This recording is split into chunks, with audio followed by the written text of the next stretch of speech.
coming up on the Tacoma podcast. Everything and anything that you want to know how to do is out there. Just, are you willing to learn it?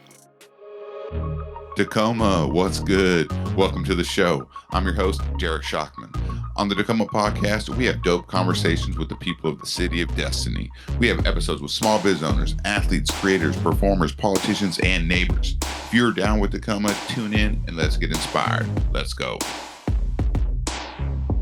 All right, Kenny, let's get it popping. When it comes to reselling, would you rather resell on eBay or take another platform? To be honest, in the beginning, I started on eBay because that's just like the biggest one, right? Everybody knows eBay. So I started there, but after, a little bit of experience, I guess, a couple months into it, I had realized that there's a lot of other platforms. So the answer for that would be a different platform. Okay, cool. We'll definitely get into like what the other platforms are in a little bit, and kind of You can maybe talk about your favorite one. But yeah. Everybody, I have Kenny Callahan with me today. He's a reseller. Kenny, do you want to introduce yourself a little bit? Yeah, my name's Kenny Callahan. I am a local Tacoman. Yeah. And I started my reselling journey January of last year, so about a year now. Dope. Can you take me back to like how you got started and why you got started? Well, to be completely honest, it was more reactionary more than anything, given the times.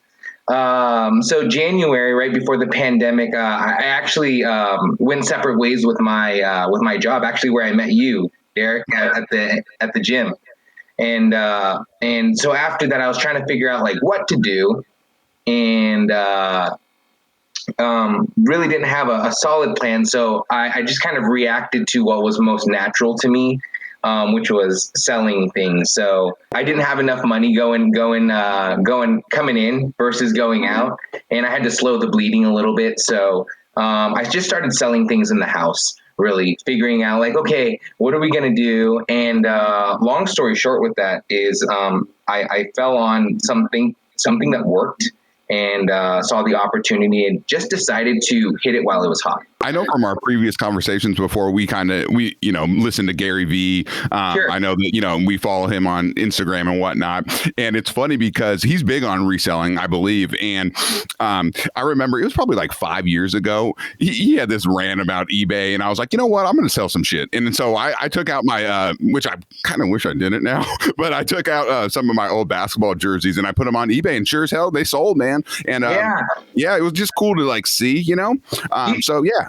That's funny that you say that. I didn't realize it until you just said it now. And that might have been where the thought even came from. Gary Vee, he was talking about like no excuses, and like you could go on Craigslist and look for free things and then flip them. And I was just like, there's opportunity out there. I have to look at it. That's it. Do you remember what the first item you actually sold was?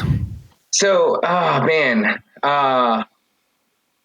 it was a bunch of random stuff. So anything that I could sell, but the very first thing was a Guitar Hero controller. Cool. Super random, right? Yeah. But in the reselling world, they have this thing where you look up completed sales to see like how much things are selling for. Is it worth listing? And so I was like, here's this old Guitar Hero controller. I'm curious. And sure enough, I mean, I got it for $1, and I can't even remember how much sold for, but yeah, I think that was the first one. Cool. Yeah, it's just always interesting because I know that, I follow you on Instagram, obviously, and I know what you sell the most of, and we'll talk about that a little bit later too. But so once you like started selling things in your house and you were like, okay, maybe I can do this, like maybe I can generate some income. Where do you go to like look for products though now? Honestly, there's so many places that it's all over the place. You could go to online OfferUp and Facebook Marketplace and all that stuff. There's so much opportunity out there. And I'm still scratching the surface and making it happen with only going to Goodwills. Cool. Yeah. So, I mean, obviously there's like, some of the Salvation Army and Savers and all those things. But I've been able to figure out a system just through the Goodwills to kind of make it happen. So it's kind of exciting to know that there's so much more out there. You guys call it picking or something like that? Sourcing. Sourcing. Okay, I like it. Sourcing. Yeah. So, but yeah, well, probably what is that? The American Pickers or yeah. So, you know what? When you get into a new industry, you start to hear the different lingo, right? Yeah. Yep. So that's one of the big words that they use in the reselling, I guess, community is sourcing. So when you go out and grab your stuff. Cool. So how many, if you could put like an hour amount on it, how many hours do you think you do that a week? Like go out and like look for products to resell? So over the last year, it's evolved definitely as I learned. As of current right now, I go consistently about 2 days a week. Okay. And they're really based around sales that the Goodwills do, which is Friday and Sunday. When you're out there, do you see other people doing the same thing, or like are people just generally shopping for things, you think? You know, it's an interesting question too. I assume that some people are, like, you can tell that there are some people just based on the things that are in their carts and things of that nature. But typically when I go into the Goodwill, it's like I'm going to work, right? I'm just like head down, like looking at my stuff, and I'm not really looking a whole lot at other people, but yeah, there's definitely some people. You see them, you start to see them regularly. And then you know, like, hey, yeah, and sometimes they talk to you, sometimes not.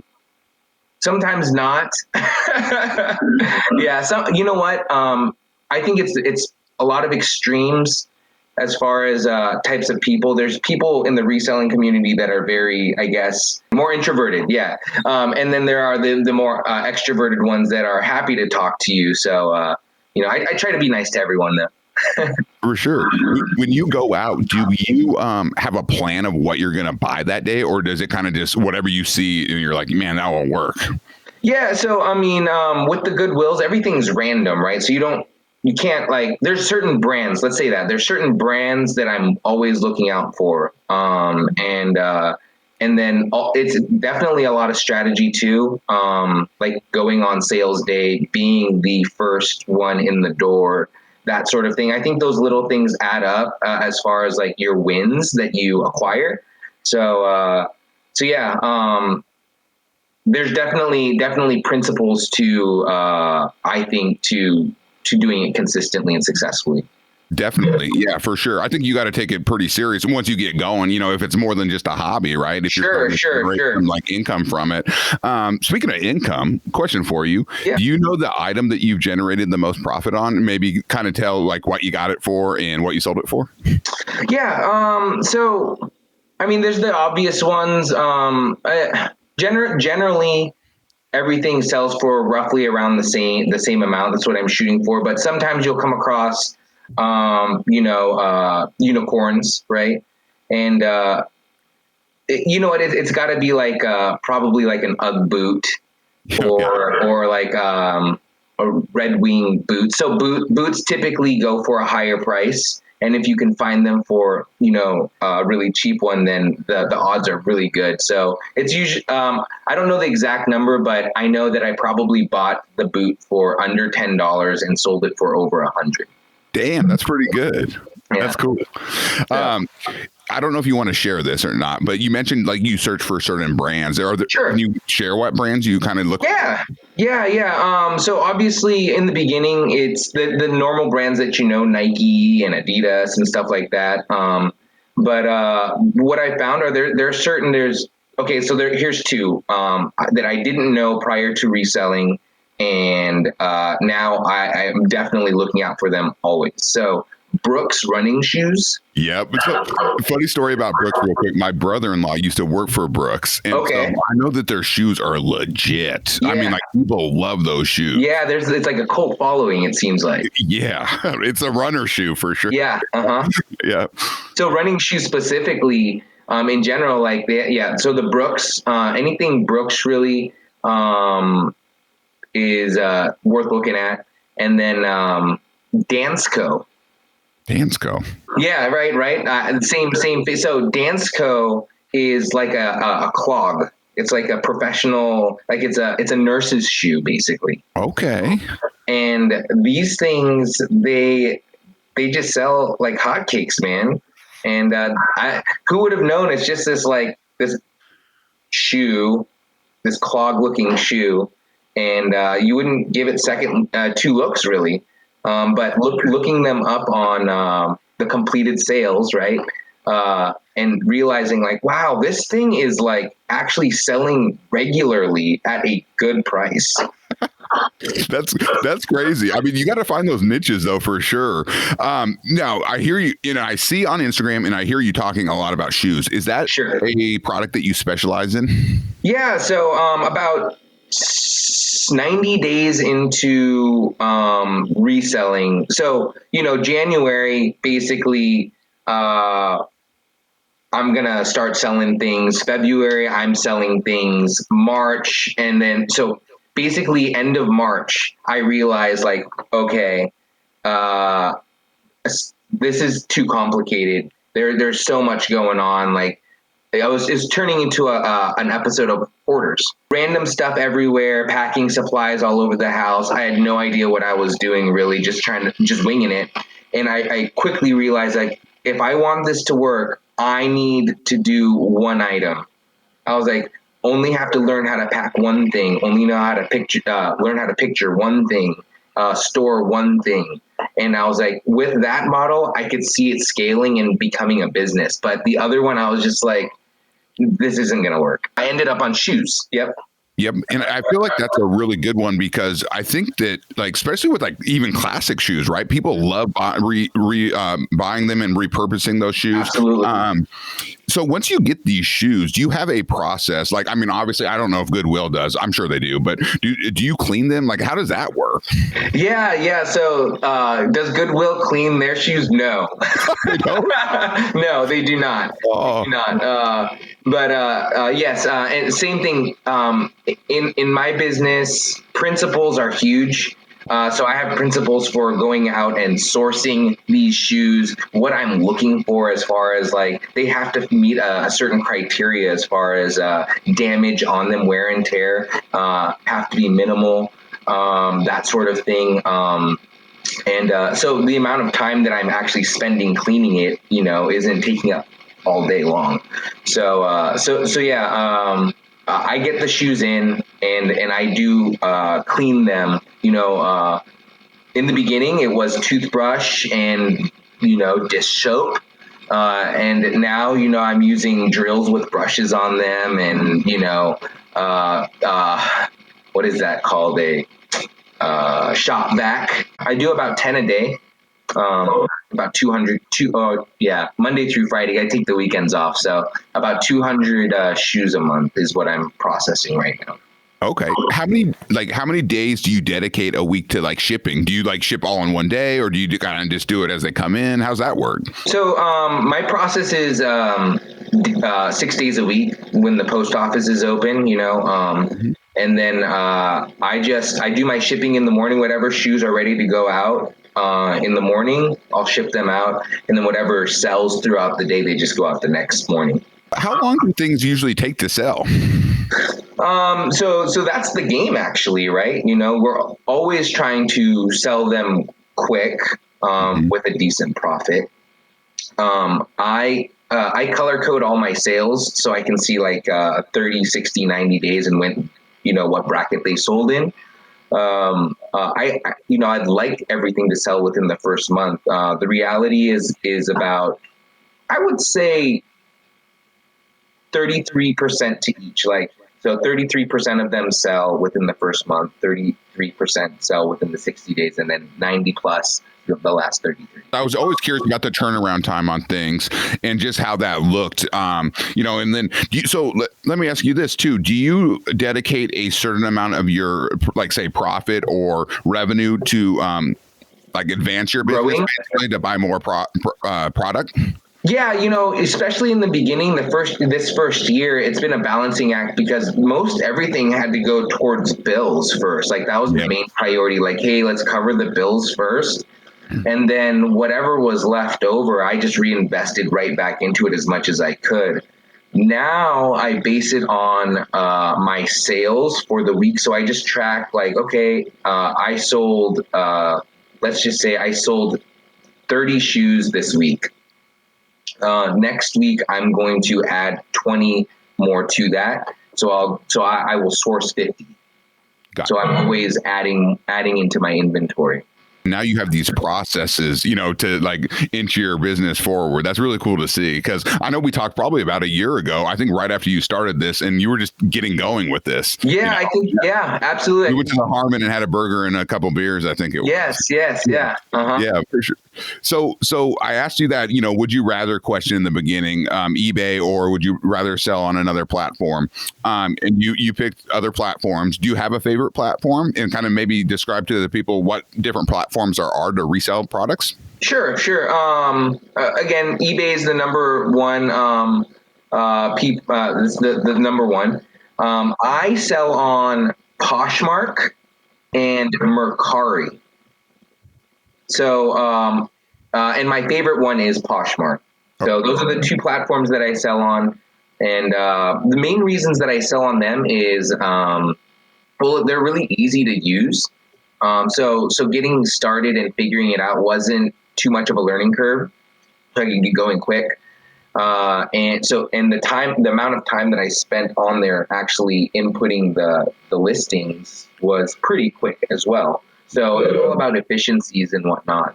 And then with Poshmark, the reason I love it so much is, as a new reseller,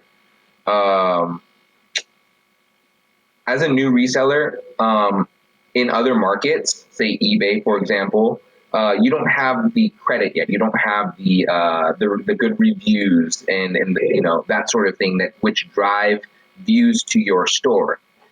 So Poshmark works completely different. So somebody that's been in there for a year versus somebody that's in there for one day, it's equal playing field as far as exposure. It's all based on resharing your listings. So I have to go in every day, and I reshare my whole entire listing and bring it up to the top of the feed every day, a few times a day. Do any of these work better with shoes, for example? Like, do you see that like being the difference, between platforms? So I wouldn't know how other things sell.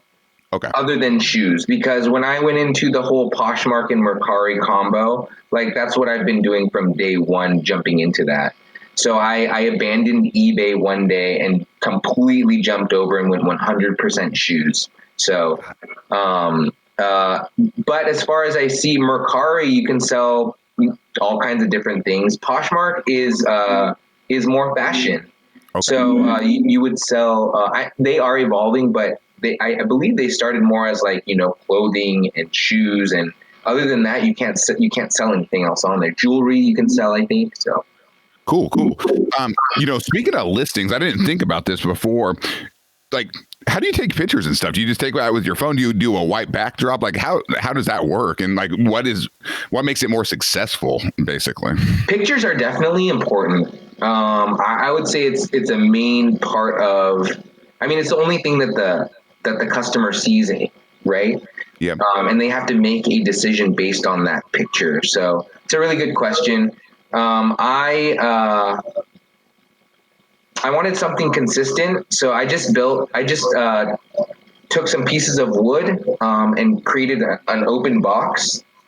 And I have an old lamp that I put some sunlight bulbs in, and I just use that. I sit there in the box, put the shoes in the box, and just take pictures of them, like of all angles. So that's cool, man. Well lit photos of all angles, I would say, and as long as you do that and have good descriptions, right? Then you're good to go. I guess the picture question is show as many things as you can so that they don't have to ask the question, right? Yeah. So you've obviously been doing this for a minute now, and you've obviously learned a lot. Is there a mistake that you've made that you were like, man, I got to really learn from this one and make sure I never do that again? Yeah. So I think the biggest one, honestly, well, in my situation, starting a business and having to pay the bills, that's always kind of been like the number one priority. So, and going into something that was completely foreign to me, I think the biggest thing that I overlooked was making plans. Or you know what, just getting surprised. I got surprised too many times when making plans, I guess, for the business, right? So I'd make a plan and I wouldn't foresee that there would be all kinds of problems. I didn't have a buying budget yet. Okay. So I was purely going off of a principle that I had created of just buy them for under $10, right? And so I went out and I bought all these shoes, and I didn't even take into consideration, like, I didn't even think like that this could go wrong at all. I was like, I'm going to win on this. As long as I buy them for under this price, they should sell for this in this amount of time. And there were so many holes in that game plan that I didn't account for, and it set me back so many times. Just that one decision, that 1 week, and spent all that money and had to figure out how to now sell those shoes to get the money back and redo it again, right? So just like, I guess in simple terms, leaving room for mistakes. I think starting a business, when you make a plan, you know, you think you're a tactical genius when you're making these plans out, and I think part of that is saying, and this isn't going to work probably. I'm going to try this out and it's probably not going to work. So make sure that you leave room for that not to work. Which I do now with every decision that I make in this, is like, if this doesn't work, like, I have to be able to recoup from it. Yeah, for sure. Yeah, it's funny. You can, as a business owner, you can plan so much, but at the end of the day, you can plan for contingencies and things to happen too, but you don't know what way something's going to go sometimes, And so, and yeah, you're absolutely right. And I guess it's just being so, I'm not as sure of myself as I used to be after this year of starting a business. Yeah. So, what do you think starting your business, what's your biggest accomplishment? Do you think it's starting your business and actually generating revenue, being able to pay bills with your earnings? Like, what is your biggest accomplishment? I think, those ones are huge, being able to pay the bills from my own blood, sweat, and tears. That's awesome. Yeah.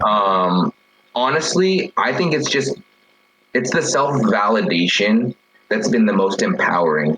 For a really long time, I always said, I'm going to be a business owner. Like, that's my goal. But, I was comfortable at my job. And with all the changes and leaving them and everything, I came to a point where I was like, that you got to do it, and see what happens. And doing that, taking that leap of faith, and actually seeing it work, I think, has been the biggest thing. Correct me if I'm wrong. I think you stopped working at or I don't know if you want me to, your employer before COVID hit, right? But I know that they probably got hit pretty hard with COVID because of the industry they were in. It looks like it, yeah. Yeah. So kind of weird how that worked out. You got a little bit of a head start. No, and I think about that all the time, hindsight's always 20/20, and, and it's all about your perspective. I mean, at the time, I could have been like, man, woe is me. And, like, this life sucks and this and that. But honestly, like, if that didn't happen, like, I wouldn't have had the time to adjust to get this thing started before COVID did hit. I feel like I had a head start on the whole thing. If somebody is kind of in your situation, or maybe they're just thinking about, doing a side hustle. Sure. Where do you recommend them starting if they're trying to get into reselling? There's a lot of information out there. YouTube I never really used YouTube that much before. But it was essential in the beginning. Once there's just so many people out there that are showing you exactly what you need to do. And then on Instagram too, hashtag the reseller community. And there's a ton of people in there that are active daily that just spread all kinds of great information on how to win. Cool. Yeah, and I had another podcast, and it hasn't released yet, but we were talking about YouTube. Man, YouTube is like phenomenal. I mean, that's where I learned how to do half the shit I'm doing right now with the podcast. Honestly, right. There's no excuse for. I mean, everything and anything that you want to know how to do is out there. Just are you willing to learn it? Yeah, for sure. Definitely. Yeah. What do you think you're most excited about with your business going from here on out? Definitely like that the sky's the limit, it seems like. I don't know where the cap is on this whole thing. And, I see a lot of people that are successful doing it. And so I'm just curious this year how much it'll grow, Yeah, that's really it. The sky is the limit. So I think it's going to create a lot of opportunities. I don't know if I'm always going to be in reselling the shoes, but it's definitely going to be the foundation to bigger and better things if we decide to go that direction. Yeah, definitely, man. And, it's something that we have in common, and I think you think this way as well, is that, we're big on personal development. We're big on mindset. I know that your, I think, girlfriend or fiance, Samantha, right? Yeah. I know, like, I follow her on Instagram, and she's into fitness and whatnot. Yeah. Uh-huh. And, so we all get kind of like, we have that same vibe or whatnot. Sure. And I was noticing on Instagram, you posted on one of your stories the book Tools of Titans that you're reading. And I haven't read that book yet because I heard it's super long, but I'm curious to get your thoughts on it. Yeah, okay, so the reality is I think I bought that book in 2018. Okay. So I'm reading it now. Yeah. So that's the truth. Secondly, and for that reason, it's like 700 something pages or something like that. Second reason is that, have you ever heard of 75 Hard? Yes, by Andy Frisella or something. Yeah. So Samantha, she is. So we've been doing that. I think we're on like day 40 something right now. Hey man, you guys got your work cut out for you for these outdoor workouts. It looks like if this snow I know. She is out with the girls right now doing their walk around the park. For 40, and I'm gonna have to, after this. I'm gonna have to get outside and go do that too. But part of that program is reading 10 pages a day. Yeah. So every morning, I was like, what's the biggest book that I have? And that was it. So I was like, I've been meaning to read this anyway. But anyway, to your question, what do I think about it? It is awesome. He frames it up in the beginning, Tim Ferriss does, as far as how the book's supposed to be used. So it's more of a reference book, like, okay, what would this person do? Like if you've read these stories, right? Like you can go back and there's a lot of resources in there and just great nuggets of knowledge. In fact, it would be the best like bathroom book because like they're just little profiles of a bunch of different people. So they're quick reads and Well, yeah, that's why I think I'm going to pick it up because I was just intimidated. I'll be honest. I really picked up reading within the last year or two, I should say. But like this year, I'm like on it. Or I guess this year, I shouldn't say this year, the last 12 months. And because I've been really on it, and COVID's probably helped that. Sure. But I get intimidated by larger books. I like shorter books. Like I got Ryan Holiday's collection. I love him. And they're really just short and sweet. I can read them in about 2 weeks, but I'm going to pick this up because I like that bathroom idea for real. Or just if you need like a little boost or maybe need a story to get you through something, I'm sure there's plenty of stories. No, there's a ton of stuff in there. Just, I can't even begin like to scratch the surface with it. I mean, but he breaks it down into like, I think it's like health, like fitness stuff, and then wisdom, and then finances, I believe too. So it's really cool. Top performers of the world, and their different routines and all that good stuff. So it's definitely tickled my brain and made me think in different ways and explore different ways of looking at life and, you know, just every day with meditation and all that. It doesn't go on and on and on. I need to get into meditation myself. And, you know, it's funny because I know you guys wake up super early. I think you're the only people that I know that wake up earlier than I do, which I'm not like, I'm a 5 a.m. guy. So that's pretty early for most of the people I know. But, how important is it to you to wake up early? Because for me personally, just getting up that early, getting up an hour earlier than anybody in my house allows me to do so much in that hour block. And it's all me time. I can read, I can do affirmations, I can, you know, just sit in silence.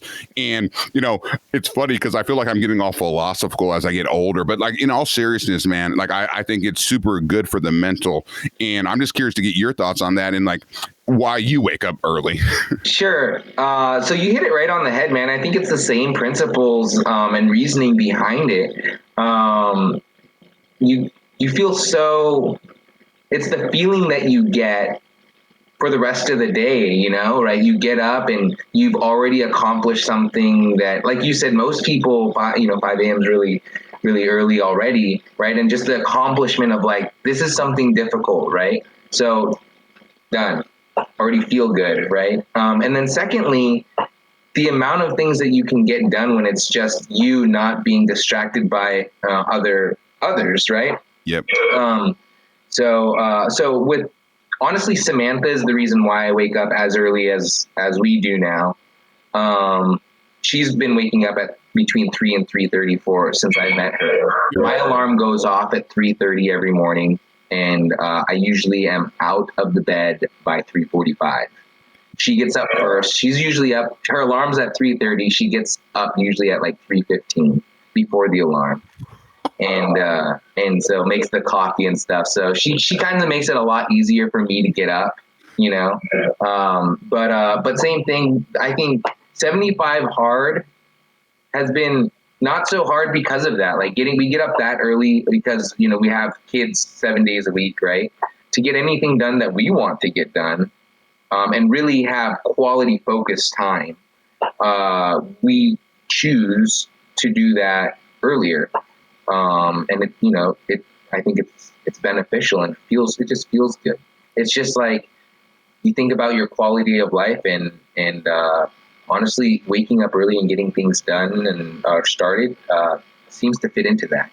Definitely, man. Definitely. You know, I think you just motivated me to maybe set my alarm 30 minutes earlier, but I don't think I can pull the 3:30 or 3:45 thing off. But, dude, this has been a great conversation. And, you know, if anybody is interested in maybe getting into reselling, would you be open to them reaching out to you? Oh, absolutely. You know, that's exactly how I learned what I did, by reaching out to others. But yeah, I'm active on Instagram, @thereal_Kenny Callahan.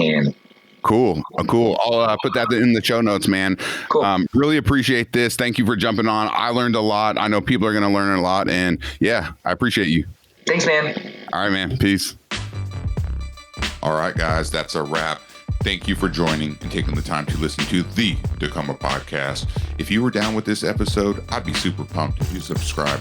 Also, if inclined, please drop a review and share the pod with a friend. I'll catch you on the next one. Thanks again. Peace.